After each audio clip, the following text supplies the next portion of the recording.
Welcome back to CBC topper और competitive biology commando topper. तोमरा CBC topper official YouTube channel देखछो एबं जे चैनेले आमी एएनएम जीएनएम নিয়ে প্রস্তুতি দিয়ে থাকি। আজকের এই ক্লাসে আমরা এএনএম জিএনএম 2025 এর জন্য যে টপিকটা কভার করব সেটা হচ্ছে ক্লাস 9 এর একটি গুরুত্বপূর্ণ টপিক, সেটি হচ্ছে প্রোটিন। আমরা আগের ক্লাসে কার্বোহাইড্রেট নিয়ে আলোচনা করেছিলাম এবং তোমরা যারা যারা এখনো পর্যন্ত কার্বোহাইড্রেট নিয়ে যে ভিডিওটা করেছি বা যে ক্লাসটি করেছি সেটি দেখোনি, ডেসক্রিপশনে লিংক দেওয়া আছে, অবশ্যই দেখে নিও। আজকের ক্লাসে আমরা যে আলোচনা করব সেটা হচ্ছে protein. First you have to know what is protein. Protein তুমি কাকে বলবে না? প্রোটিন হচ্ছে এমন একটি জীবজ উপাদান যার মধ্যে অ্যামাইনো অ্যাসিড থাকে, বা আমরা বলতে পারি প্রোটিন হচ্ছে একটি নাইট্রোজেন ঘটিত জীবজ উপাদান যেটা অ্যামাইনো অ্যাসিড নিয়ে গঠিত। এবং তোমরা দেখবে যে তোমার বাড়িতে মা বাবা বলে যে এটা খা, এতে প্রোটিন আছে, বলে মাছ মাংস ডিম খা, এতে প্রোটিন আছে। অ্যাকচুয়ালি সেটা কি বলতে বোঝায়? অর্থাৎ তোমার মা বা বাবা যখন বলছে যে এটা খা, এটাতে প্রোটিন আছে, তুমি কি বোঝো? তুমি বোঝো যে মাছ মাংস ডিম মানে প্রোটিন, কিন্তু তুমি আদতে জানো না যে হোয়াট ইজ প্রোটিন। প্রোটিন কি জিনিস না? প্রোটিন হচ্ছে একটি জীবজ উপাদান, ঠিক আছে? জীবজ উপাদান বা জীবজ অণু বলতে পারি আমরা, বা জৈব অণু বলতে পারি আমরা। সেই জৈব অণু যার মধ্যে অ্যামাইনো অ্যাসিড রয়েছে, এবং সেই অ্যামাইনো অ্যাসিড যে প্রোটিন বানাচ্ছে, সেই অ্যামাইনো অ্যাসিড এবং প্রোটিন আমাদের দেহের বিভিন্ন উপাদান, যেমন প্রোটোপ্লাজম, যেমন হরমোন, যেমন উৎসেচক প্রভৃতি গঠন করছে, যার জন্য আমাদের শরীরে প্রোটিন অত্যন্ত গুরুত্বপূর্ণ। তোমার শরীরে যদি প্রোটিনের অভাব হয়, তোমার যদি কোষের প্রোটোপ্লাজম ভাঙতে শুরু করে, তুমি আর বাঁচবে না, ঠিক আছে? এবং আমরা ছোটোবেলা থেকে পড়ছি যে প্রোটিনের অভাবে বিভিন্ন রোগ আমরা দেখতে পাই, ম্যারাসমাস, কোয়াশিয়ারকর প্রভৃতি আমরা রোগের নাম কিন্তু জানি।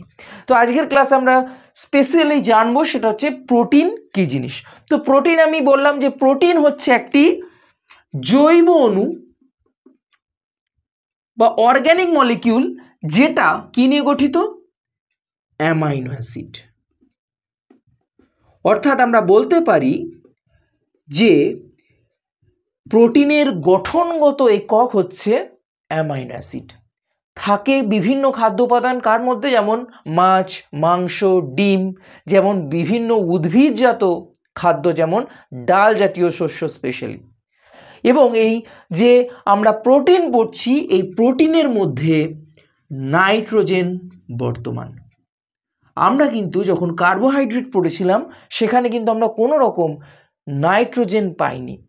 সুতরাং প্রোটিন হচ্ছে এমন একটা জীবজ অণু বা জৈব অণু যার মধ্যে কিন্তু নাইট্রোজেন বর্তমান।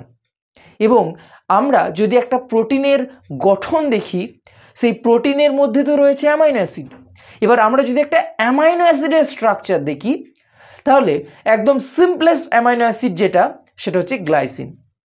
এবং আমাদের প্রকৃতিতে মোট 20 রকমের অ্যামাইনো অ্যাসিড দেখা যায় বা পাওয়া যায়।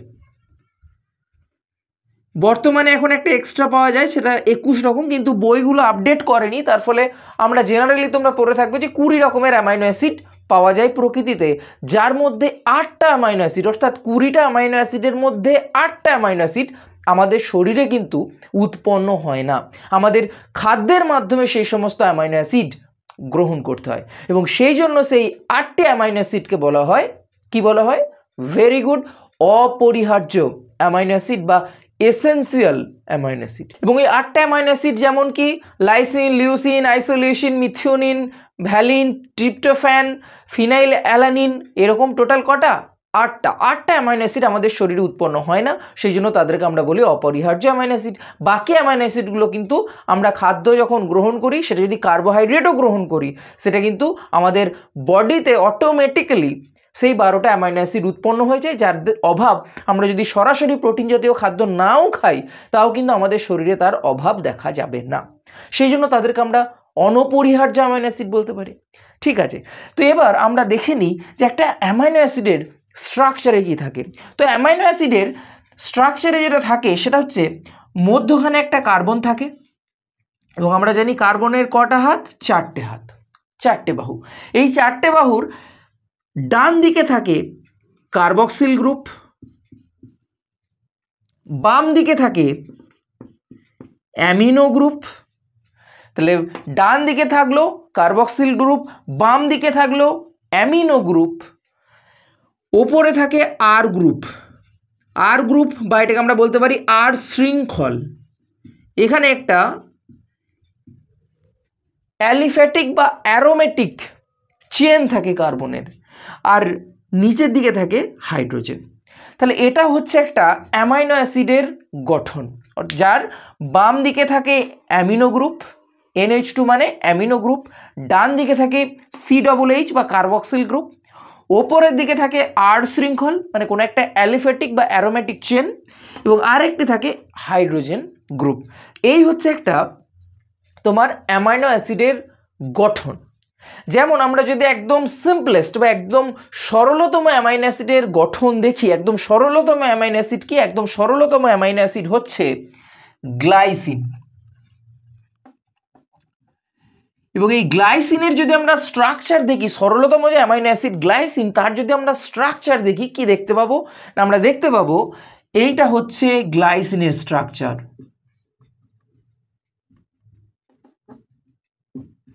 এর থেকে সরল স্ট্রাকচার কিন্তু আর কোনো অ্যামাইনো অ্যাসিডের নেই। তার কারণ এখানে যে আর শৃঙ্খলটা সেটা হাইড্রোজেন রয়েছে। এর থেকে সিম্পলেস্ট আর কি আর শৃঙ্খল হতে পারে? হতে পারে না। সেই জন্য সব থেকে সরলতম অ্যামাইনো অ্যাসিড হচ্ছে গ্লাইসিন।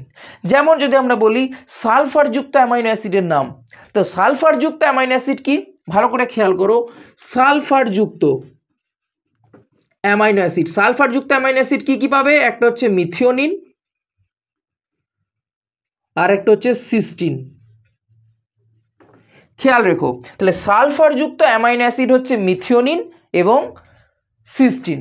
যেমন যদি বলে যে অ্যারোমেটিক গ্রুপ আছে, অ্যারোমেটিক গ্রুপ, অ্যারোমেটিক, সেই অ্যারোমেটিক গ্রুপযুক্ত যদি বলে অ্যামাইনো অ্যাসিড কি না, অ্যারোমেটিক গ্রুপযুক্ত অ্যামাইনো অ্যাসিড হচ্ছে যেমন টাইরোসিন, যেমন ট্রিপ্টোফ্যান। এইগুলো হচ্ছে অ্যারোমেটিক অ্যামাইনো অ্যাসিড। তোমাদের কিন্তু এগুলো সম্বন্ধে একটু জানা দরকার। যেমন সালফারযুক্ত, যেমন অ্যারোমেটিক গ্রুপযুক্ত অ্যামাইনো অ্যাসিড, এগুলো কিন্তু তোমাদের জানা দরকার। সবথেকে সরলতম অ্যামাইনো অ্যাসিড সেটাও জানা দরকার। তাহলে আমরা বুঝলাম যে প্রোটিনের গঠনগত একক হচ্ছে অ্যামাইনো অ্যাসিড। এখন প্রশ্ন যে কিভাবে অ্যামাইনো অ্যাসিডগুলো প্রোটিনকে গঠন করছে। তার মানে আমরা বলতে পারি যদি একটা পুঁতির মালা যদি প্রোটিন হয়, প্রতিটা পুঁতি হচ্ছে অ্যামাইনো অ্যাসিড।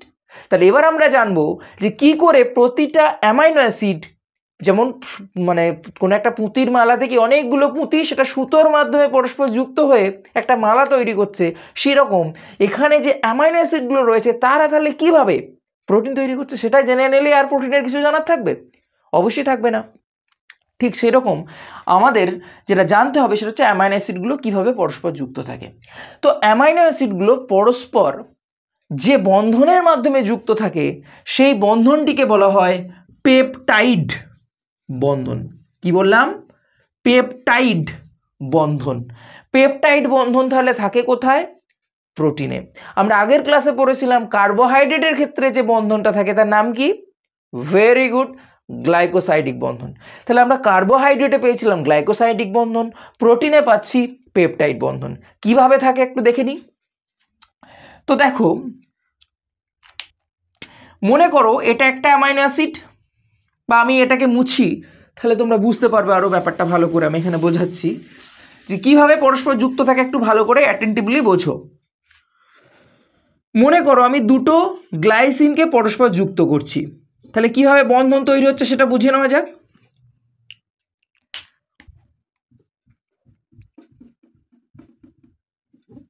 এটা একটা গ্লাইসিন, তার সাথে যুক্ত হচ্ছে আর একটা গ্লাইসিন,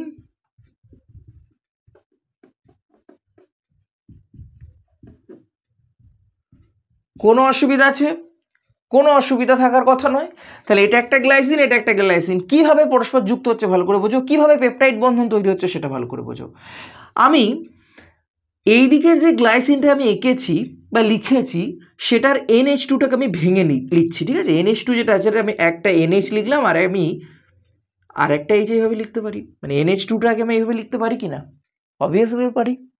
তো দেখো কি হয় না, কার্বক্সিল গ্রুপের OH মানে হাইড্রক্সিল গ্রুপ, অন্যদিকে অ্যামিনোর হাইড্রোজেন, এরা পরস্পর যুক্ত হয়ে বেরিয়ে যায়।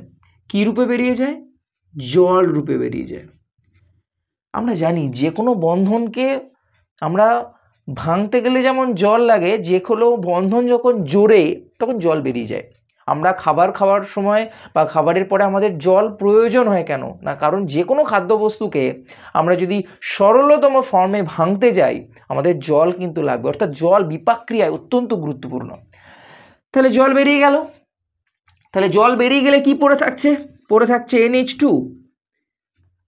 যেমন H থাকলো এদিকে থাকলো, এইখানটা দেখো এখানে তাহলে CO আছে, তাহলে C ডবল বন্ড O, কার্বনের 4টে হাত, তাহলে OH জল বেরিয়ে গেছে, তাহলে এর যুক্ত হয়ে যাবে NH এর সাথে, এটা যেমন অ্যাজ ইট ইজ থাকলো। এই জায়গাটা ভালো করে খেয়াল করো, এই জায়গাটা দেখো OH আর H বেরিয়ে গেছে, তাহলে পড়ে আছে কি CO মানে কি C এর সাথে ডবল বন্ড O হবে, কারণ কার্বনের টোটাল 4টে হাত, তাহলে এই দুটো হাত আর এই দুটো হাত, টোটাল 4টে হাত, তাহলে COOH এই যে গঠনটা COOH, এই বন্ধনটাকে বলা হয় পেপটাইড বন্ধন। তাহলে পেপটাইড বন্ধন যদি আমি বলি কীরকম হয়, COOH, এইটা হচ্ছে আমার পেপটাইড বন্ধন। তাহলে এইরকম অসংখ্য অ্যামাইনো অ্যাসিড এবার পরস্পর যুক্ত হয়ে আছে পেপটাইড বন্ধনের মাধ্যমে, তার ফলে যেটা তৈরি করে সেটাকে বলে পলিপেপটাইড। তাহলে অনেকগুলো পেপটাইড বন্ধন পরস্পর যুক্ত হয়ে তৈরি করে পলিপেপটাইড, এবং পলিপেপটাইডগুলো তৈরি করে একটা নির্দিষ্ট প্রোটিন, যে প্রোটিনটা উৎসেচক, হরমোন, দেহের পেশি গঠন, দেহের প্রোটোপ্লাজম গঠনে সাহায্য করে। এখন এই যে প্রোটিন আমরা পাচ্ছি, এই প্রোটিনের এই যে ধরো আমি এখানে দেখালাম কি দুটো অ্যামাইনো অ্যাসিড পরস্পর যুক্ত হয়ে একটা পেপটাইড শৃঙ্খল তৈরি করেছে, এটাকে বলা হয় প্রোটিনের প্রাথমিক গঠন। অর্থাৎ যেখানে আমরা শুধু দেখতে পাবো যে অ্যামাইনো অ্যাসিডগুলো পরস্পর যুক্ত হয়ে তোমার একটা প্রোটিন তৈরি করতে, বা আমরা বলতে পারি একটা পেপটাইড বন্ধন বা পলিপেপটাইড গঠন করেছে, তখন সেটাকে আমরা বলবো প্রোটিনের প্রাথমিক গঠন বা প্রাইমারি স্ট্রাকচার। তাহলে প্রাইমারি স্ট্রাকচার বলতে প্রোটিনের কি বোঝায় না, যখন অ্যামাইনো অ্যাসিডগুলো পরস্পর যুক্ত হয়ে একটা শৃঙ্খল তৈরি করবে বা একটা পেপটাইড চেন বা পেপটাইড শৃঙ্খল তৈরি করবে, বা আমরা বলতে পারি অনেকগুলো পেপটাইড শৃঙ্খল পরস্পর যুক্ত একটা পলিপেপটাইড শৃঙ্খল গঠন করবে, তখন তাকে আমরা বলবো প্রাথমিক গঠন। এবার যে পুঁতির মালাটা তৈরি হলো, সেই পুঁতির মালাটাকে কিন্তু আমি বিভিন্ন ডিজাইন দিতে পারি, তার উপর ভিত্তি করে আমরা প্রোটিনকে গৌণ গঠন বা সেকেন্ডারি স্ট্রাকচার, টার্সিয়ারি স্ট্রাকচার এবং কোয়াটারনারি স্ট্রাকচারে ভাগ করতে পারি। অর্থাৎ প্রোটিনের 4টে গঠন হয়, একটা প্রাথমিক গঠন, একটা গৌণ গঠন, একটা তোমার ত্রিমাত্রিক গঠন, আর একটা চতুর্মাত্রিক গঠন, ঠিক আছে? বা আমরা বলতে পারি primary structure, secondary structure, tertiary structure and quaternary structure.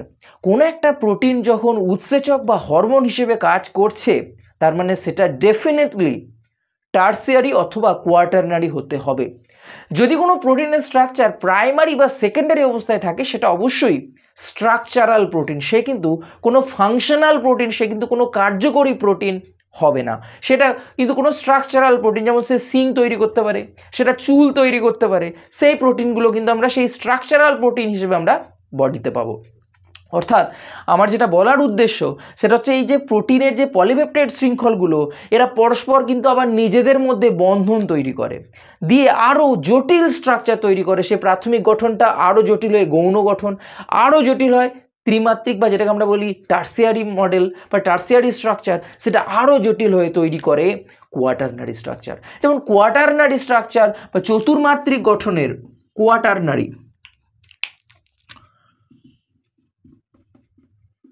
Quaternary স্ট্রাকচারের একটা উদাহরণ হচ্ছে আমাদের রক্তের হিমোগ্লোবিন। এবং এই হিমোগ্লোবিনে দুটো আলাদা আলাদা শৃঙ্খল থাকে, আলফা 1 আলফা 2 শৃঙ্খল থাকে এবং বিটা 1 বিটা 2 পলিপেপটাইড শৃঙ্খল কিন্তু থাকে। মোট 4টে শৃঙ্খল থাকে, আলফা 1 আলফা 2 বিটা 1 বিটা 2, এবং তার ফলে কিন্তু আমাদের হিমোগ্লোবিন তৈরি হয়। তাহলে আজকের ক্লাসে আমরা দেখলাম যে প্রোটিন কি, প্রোটিন পাবো কোথায়, প্রোটিনের গুরুত্ব কী, এবং আমি পুনরায় বলছি প্রোটিন আমাদের প্রোটোপ্লাজম গঠনে, আমাদের কোষের প্রোটোপ্লাজম গঠনে বিশেষ ভূমিকা পালন করে, আমাদের পেশি গঠনে, ঠিক আছে, আমাদের বিভিন্ন শরীরের যে উৎসেচক, বিভিন্ন হরমোন, প্রধান উপাদানই হচ্ছে কিন্তু এর প্রোটিন। তো ক্লাসের কোনো প্রশ্ন থাকলে অবশ্যই কমেন্ট সেকশনে জানিও, ক্লাসটি কেমন লাগলো কমেন্টসে অবশ্যই জানিও, এবং ভিডিওটা যদি ভালো লেগে থাকে অবশ্যই একটা লাইক করে দিও। এবং হ্যাঁ, আমরা এএনএম জিএনএম এর প্রস্তুতি পর্বে এবার একটু মনোনিবেশ করব। দেখা হচ্ছে পরের ক্লাসে, ততক্ষণ ভালো থাকো, সুস্থ থাকো।